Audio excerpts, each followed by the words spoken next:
Hey, what's good guys, John here, and today we're going to be talking about the 12-volt battery inside of your Tesla. Now that's going to be the one that powers all the accessories and all the good stuff inside it that has nothing to do with the powertrain itself. Now that specific battery is inside all of the cars out there right now, so Hondas, Toyotas, pretty much every gasoline car, diesel cars out there do have this 12-volt battery as well, and that is no different with your 12-volt inside of a Tesla. Now why this 12-volt is so important in your Tesla is because essentially it can brick your car as you drive if it just runs out of juice. So that means that after a couple years you do have to bring it in for service and replace it with a brand new one. It's not like a regular gasoline car where it has an alternator, and that pretty much powers the entire car, at least until you turn off and you try to boot it back up. So to avoid all that situation, Tesla decided to create their own lithium-ion 12-volt, and that was first introduced in the Palladium cars. So that's the Model S Plaids, the long range, and the Model X's in that range. So eventually it trickled its way down into the Model 3s and Model Ys. However, that hasn't really fixed it for all the customers out there that do have the original 12-volt.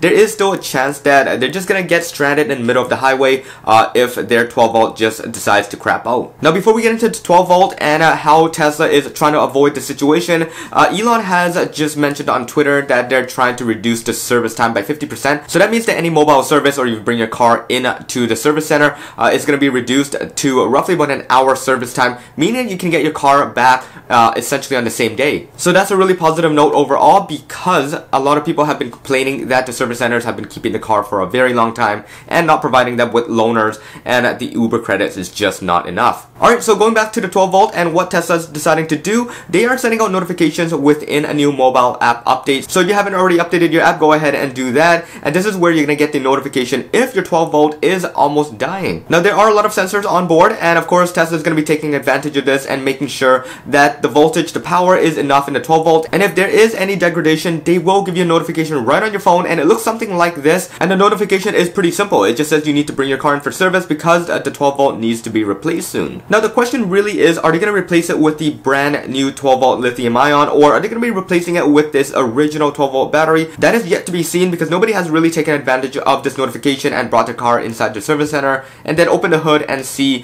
what kind of battery they put in. But it should be fairly simple to spot, because the 12-volt that you typically see in cars are going to be ginormous like this, and then the 12-volt lithium ion is going to be looking like this. So it's going to be a very big difference, and you're going to get a bonus is that the weight of your car is going to be reduced, because those humongous batteries are going to weigh a lot. So just to sum this up, I think it's going to be a great idea that they keep pushing out notifications like this, and hopefully they can do it for all the different parts of the car, not just the battery, and just give us a notification when it's time to be replaced, so we don't have to worry about our car just dying in the middle of the road. And it just makes us feel a little bit more safe and secure, because we know that we have some time to bring the car into service rather than just keep letting it run until the point where it completely dies. So let me know what you guys think in the comments below, what kind of improvements they can really add. They already added tire pressure monitoring with the latest update, and they did a lot of other things as well to just make the experience overall better, but I'm sure things can be improved in so many ways. But anyways guys, I hope you enjoyed this video. If you guys did, you know what to do. This is John once again. Peace out.